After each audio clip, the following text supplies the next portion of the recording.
नमस्कार दोस्तों, मेरे YouTube चैनल कहानियाँ में आपका स्वागत है। आज मैं आपके लिए लेकर आई हूँ मुंशी प्रेमचंद जी की लिखी कहानी बड़े घर की बेटी। यदि आपको यह कहानी पसंद आए तो इस चैनल को लाइक, सब्सक्राइब और अपने दोस्तों के साथ शेयर ज़रूर कीजिएगा। तो चलिए इस कहानी की शुरुआत करते हैं। बेनी माधव सिंह गौरीपुर गांव के जमींदार और नंबरदार थे। उनके पितामह किसी समय बड़े धन धान्य संपन्न थे। गांव का पक्का तालाब और मंदिर, जिनकी अब मरम्मत भी मुश्किल थी, उन्हीं के कीर्ति स्तंभ थे। कहते हैं इस दरवाजे पर हाथी झूमता था। अब उसकी जगह एक बूढ़ी भैंस थी, जिसके शरीर में अस्थि पंजर के सिवा और कुछ शेष न रहा था, पर दूध शायद बहुत देती थी, क्योंकि एक न एक आदमी हांडी लिए उसके सिर पर सवार ही रहता था। बेनी माधव सिंह अपनी आधी से अधिक संपत्ति वकीलों की भेंट कर चुके थे। उनकी वर्तमान आय 1000 रुपये वार्षिक से अधिक न थी। ठाकुर साहब के 2 बेटे थे। बड़े का नाम श्रीकंठ सिंह था। उसने बहुत दिनों के परिश्रम और उद्योग के बाद BA की डिग्री प्राप्त की थी। अब एक दफ्तर में नौकर था। छोटा लड़का लाल बिहारी सिंह दोहरे बदन का सजीला जवान था। भरा हुआ मुखड़ा, चौड़ी छाती। भैंस का 2 सेर ताज़ा दूध वह उठकर सवेरे पी जाता था। श्रीकंठ सिंह की दशा बिल्कुल विपरीत थी।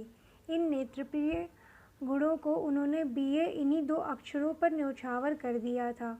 इसी से वैदिक ग्रंथों पर उनका विशेष प्रेम था। आयुर्वेद पर उनका अधिक विश्वास था।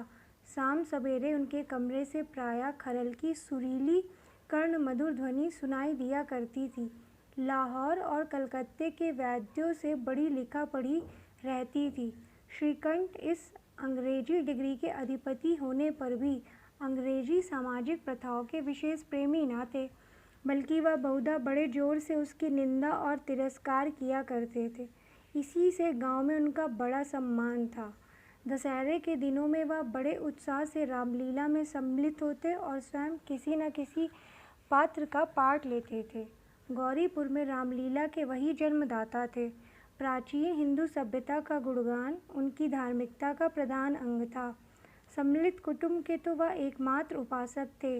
आजकल स्त्रियों को कुटुंब में मिलजुल कर रहने की जो अरुचि होती है, उसे वह जाति और देश दोनों के लिए हानिकारक समझते थे।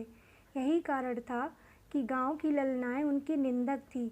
कोई तो उन्हें अपना शत्रु समझने में भी संकोच न करती थी। स्वयं उनकी पत्नी को ही इस विषय में उनसे विरोध था। या इसलिए नहीं कि उसे अपने सास ससुर, देवर या जेठ आदि से घृणा थी, बल्कि उसका विचार था कि यदि बहुत कुछ सहने और तरह देने पर भी परिवार के साथ निर्वाह न हो सके, तो आए दिन की कलह से जीवन को नष्ट करने की अपेक्षा यही उत्तम है कि अपनी खिचड़ी अलग पकाई जाए। आनंदी एक बड़े उच्च कुल की लड़की थी। उसके बाप एक छोटी सी रियासत के तालुकेदार थे। विशाल भवन, 1 हाथी, 3 कुत्ते, बाज, बहरी, शिकरे, झाड़, फानुस, आनेरी, मजिस्ट्रेटी और ऋण, जो एक प्रतिष्ठित तालुकेदार के भोग्य पदार्थ हैं, सभी यहाँ विद्यमान थे।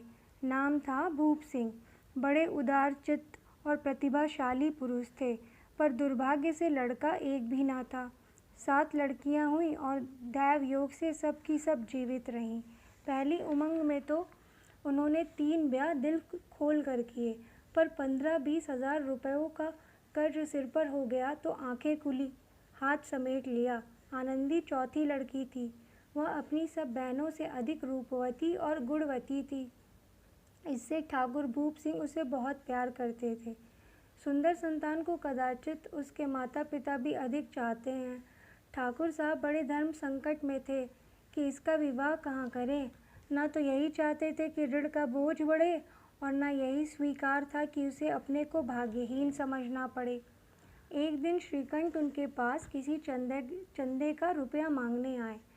शायद नागरी प्रचार का चंदा था। भूप सिंह उनके स्वभाव पर रीझ गए और धूमधाम से श्रीकंठ सिंह का आनंदी के साथ ब्याह हो गया। आनंदी अपने नए घर में आई तो यहाँ का रंग ढंग कुछ और ही देखा। जिस टीम टाम की उसे बचपन से आदत पड़ी हुई थी, वह यहाँ नाम मात्र को भी ना थी। हाथी घोड़ों का तो कहना ही क्या, कोई सजी हुई सुंदर बहली तक ना थी। रेशमी स्लीपर साथ लाई थी, पर यहाँ बाग कहाँ। मकान में खिड़कियाँ तक ना थी, न जमीन पर फर्श, न दीवार पर तस्वीरें।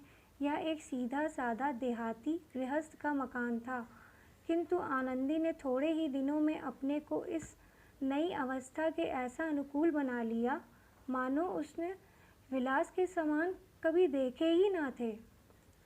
एक दिन दोपहर के समय लाल बिहारी सिंह 2 चिड़िया लिए हुए आया और भावच से बोला, जल्दी से पका दो, मुझे भूख लगी है। आनंदी भोजन बनाकर उसकी राह देख रही थी। अब वह नया व्यंजन बनाने बैठी। हांडी में देखा तो घी पाव भर से अधिक न था। बड़े घर की बेटी किफ़ायत क्या जाने, उसने सब घी मांस में डाल दिया। लाल बिहारी खाने बैठा तो दाल में घी न था। बोला, दाल में घी क्यों नहीं छोड़ा? आनंदी ने कहा, घी सब मांस में पड़ गया। लाल बिहारी जोर से बोला, अभी परसों घी आया है, इतना जल्द उठ गया? आनंदी ने उत्तर दिया, आज तो कुल पाव भर रहा होगा, यह सब मैंने मांस में डाल दिया। जिस तरह सूखी लकड़ी जल्दी से जल उठती है, उसी तरह क्षुधा से बावला मनुष्य जरा जरा सी बात पर तिनक जाता है। लाल बिहारी को भावच की यह गिटाई बहुत बुरी मालूम हुई। तिनक कर बोला, मैके में तो चाहे घी की नदी बहती हो। स्त्री गालियाँ सह लेती हैं, मार भी सह लेती हैं, पर मैके की निंदा उनसे नहीं सही जाती। आनंदी मुँह फेर कर बोली, हाथी मरा भी तो 9 लाख का, वहाँ इतना घी नित्य नाई का हार खा जाते हैं। लाल बिहारी जल गया, थाली उठाकर पटक दी और बोला, जी चाहता है जीभ पकड़कर खींच लूँ। आनंदी को भी क्रोध आ गया, मुँह लाल हो गया। बोली, वह होते तो आज इसका मजा चखाते। अब अपड़ उजड़ ठाकुर से ना रहा गया। उसकी स्त्री एक साधारण जमींदार की बेटी थी। जब जी चाहता उस पर हाथ साफ कर लिया करता था। खड़ाऊ उठाकर आनंदी की ओर जोर से फेंकी और बोला, जिसके गुमान पर फूली हुई हो उसे भी देखूंगा और तुम्हें भी। आनंदी ने हाथ से खड़ाऊ रोकी, सिर बच गया, पर उंगली में बड़ी चोट आई। क्रोध के मारे हवा से हिलते हुए पत्ते की भांति कांपती हुई अपने कमरे में आकर खड़ी हो गई। स्त्री का बल और साहस, मान और मर्यादा पति तक है। उसे अपने पति के ही बल और पुरुषत्व का घमंड होता है। आनंदी खून का घूंट पीकर रह गई। श्रीकंठ सिंह शनिवार को घर आया करते थे। बृहस्पति को यह घटना हुई थी। 2 दिन तक आनंदी कोप भवन में रही, ना कुछ खाया ना पिया, उनकी बाट देखती रही। अंत में शनिवार को वह नियमानुकूल संध्या समय घर आए और बाहर बैठकर कुछ इधर उधर की बातें, कुछ देश काल संबंधी समाचार तो कुछ नए मुकदमों आदि की चर्चा करने लगे। यह वार्तालाप 10 बजे रात तक होता रहा। गांव के भद्र पुरुषों को इन बातों में ऐसा आनंद मिलता था कि खाने पीने की भी सुध न रहती थी। श्रीकंठ को पिंड छुड़ाना मुश्किल हो जाता था। ये 2-3 घंटे आनंदी ने बड़े कष्ट से काटे।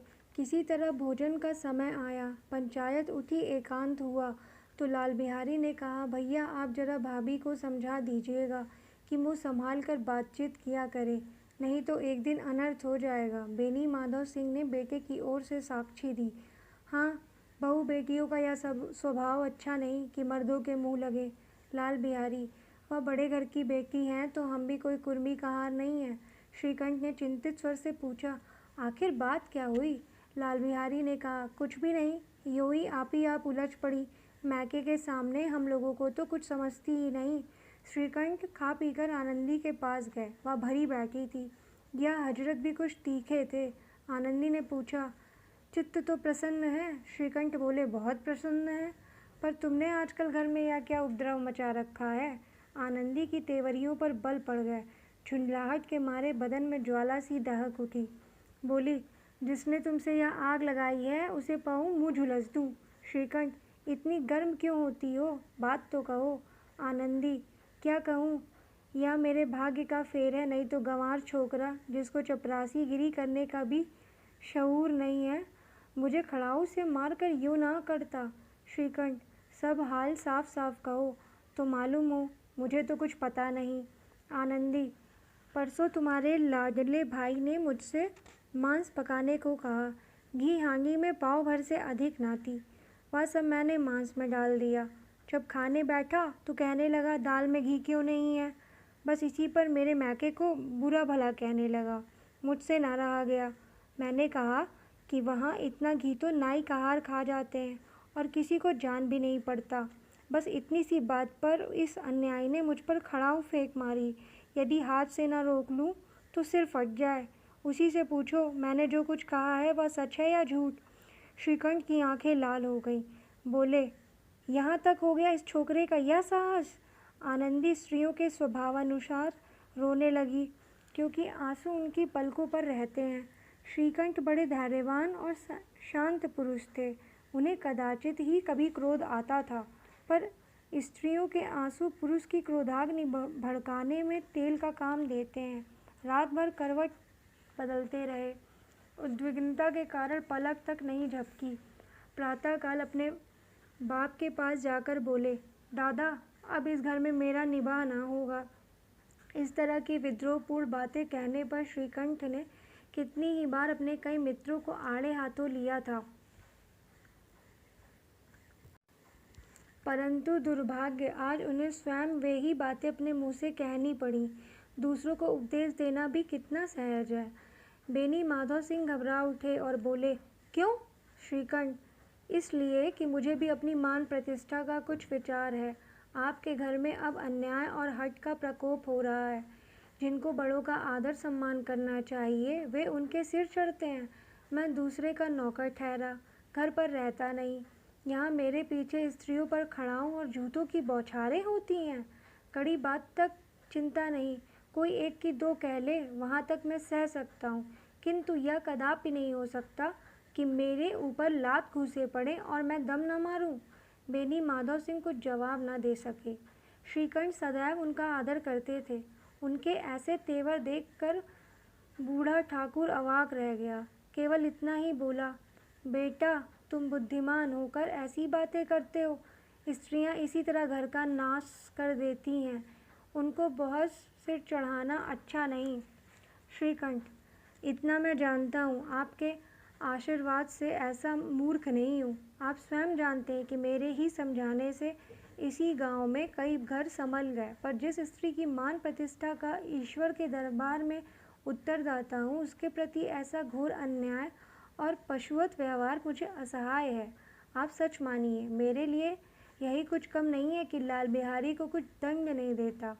अब बेनी माधव सिंह भी गरमाए, ऐसी बातें और ना सुन सके। बोले, लाल बिहारी तुम्हारा भाई है, उसे जब कभी भूल चूक हो उसके कान पकड़ो। लेकिन श्रीकंठ, लाल बिहारी को मैं अब अपना भाई नहीं समझता।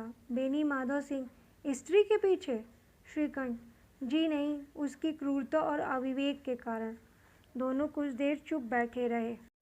ठाकुर साहब लड़के का क्रोध शांत करना चाहते थे, लेकिन यह नहीं स्वीकार करना चाहते थे कि लाल बिहारी ने कोई अनुचित काम किया है। इसी बीच में गांव के और कई सज्जन हुक्के चिलम के बहाने वहां आ बैठे। कई स्त्रियों ने जब यह सुना कि श्रीकंठ पत्नी के पीछे पिता से लड़ने पर तैयार हैं, तो उन्हें बड़ा हर्ष हुआ। दोनों पक्षों की मधुर वाणियाँ सुनने के लिए उनकी आत्माएं तिलमिलाने लगी। गांव में कुछ ऐसे कुटिल मनुष्य भी थे जो इस कुल की नीतिपूर्ण गति पर मन ही मन जलते थे।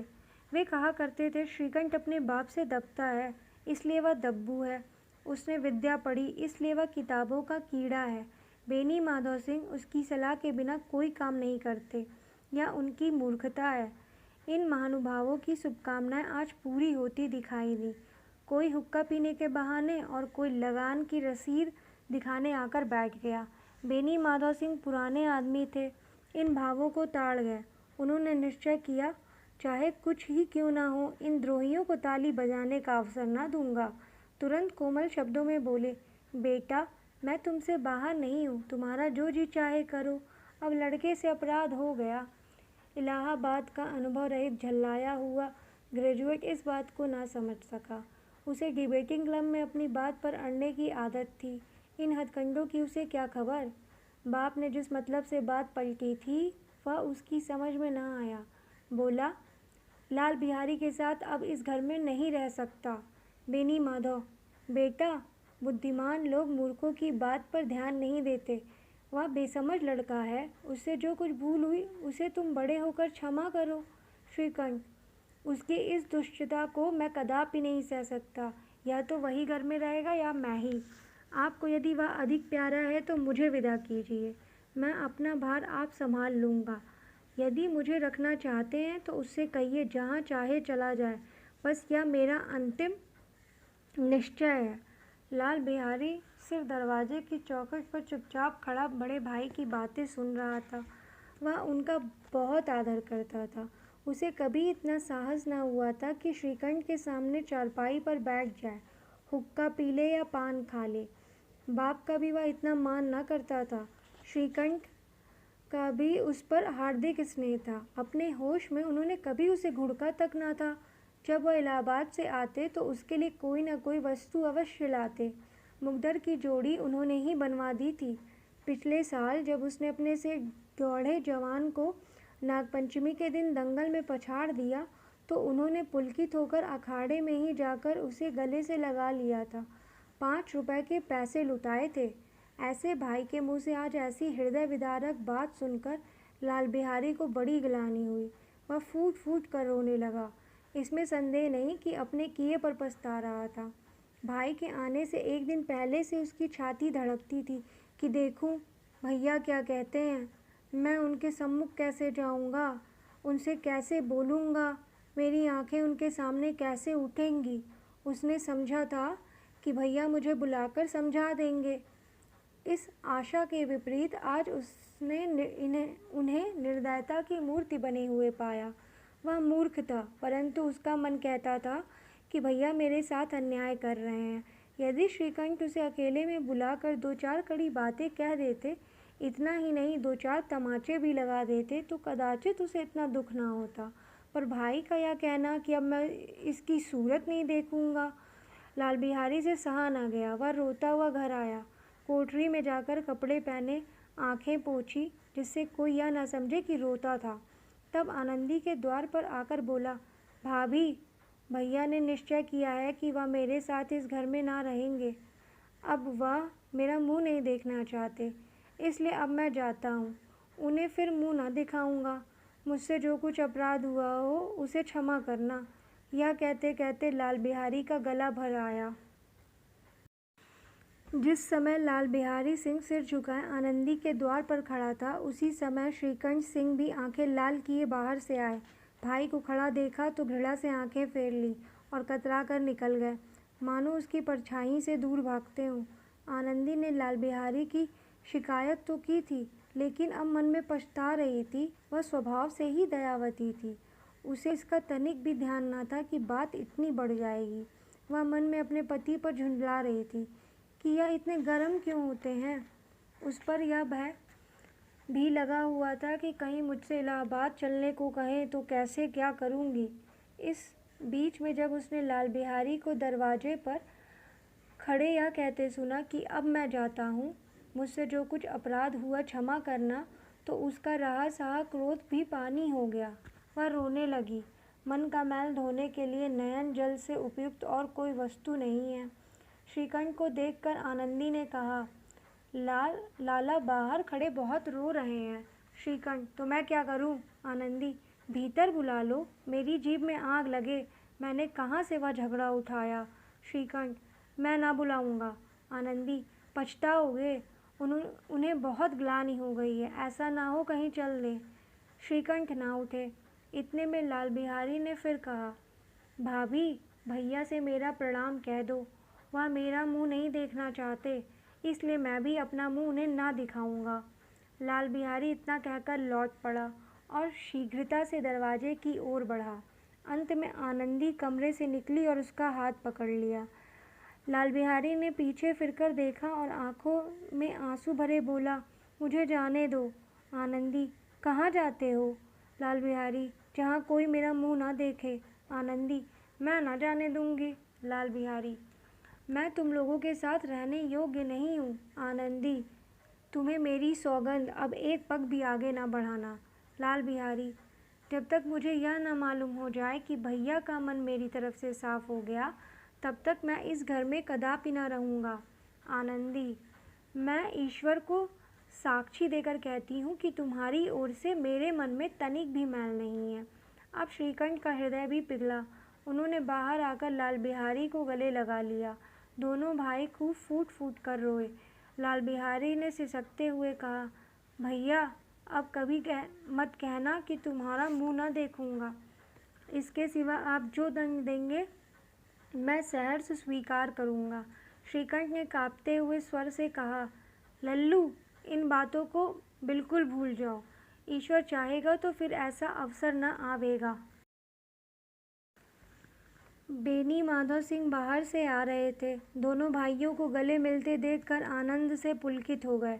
बोल उठे, बड़े घर की बेटियां ऐसी ही होती हैं, बिगड़ता हुआ काम बना लेती हैं।